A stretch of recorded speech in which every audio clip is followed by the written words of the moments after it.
రాష్ట్ర ప్రభుత్వం ప్రతిష్టాత్మకంగా శ్రీకారం చుట్టిన ఆటో డ్రైవర్ల సేవలు అనే పథకాన్ని నేడు ముఖ్యమంత్రి చంద్రబాబు నాయుడు ప్రారంభించగా శ్రీకాకుళం జిల్లా పలాసలో శాసనసభ్యురాలు గౌతు శిరీష అట్టహాసంగా కార్యక్రమాన్ని ప్రారంభించారు. ముందుగా కాశీబుగ్గ కేటీ రోడ్డులో వందలాది పైచిలకు ఆటోలు, క్యాబులతో భారీ ర్యాలీ నిర్వహించారు. పెద్ద ఎత్తున కూటమి నాయకులు కూడా పాల్గొన్నారు. చూసుకుంటూ వాళ్ళ అవసరాలకి ఏవేవి పథకాలు తీసుకురావాలో అని ఆలోచించి అమలు చేసిన పథకం ఈరోజు ఆటో సోదరుల సేవలోని ఈ కార్యక్రమం. ముఖ్యంగా ఎన్నికల హామీలో మన ఆడపిల్లలకి ఇచ్చిన హామీ ఉచిత బస్సు ప్రయాణం. ఆడపిల్లలకి ఇచ్చిన మాట ఖచ్చితంగా నెరవేర్చాలి. ఇంటి ఆడపడుతులకు ముఖ్యంగా ఇవ్వాల్సిన మనం ఇవ్వాలి.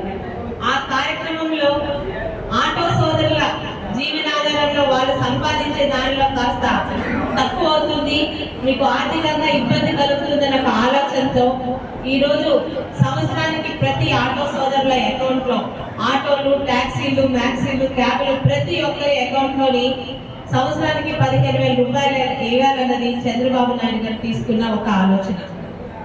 ముఖ్యంగా ఇక్కడ చెప్పేది ఏంటంటే, అడగందే అమ్మాయిని అన్నం పెట్టదు అంటారు.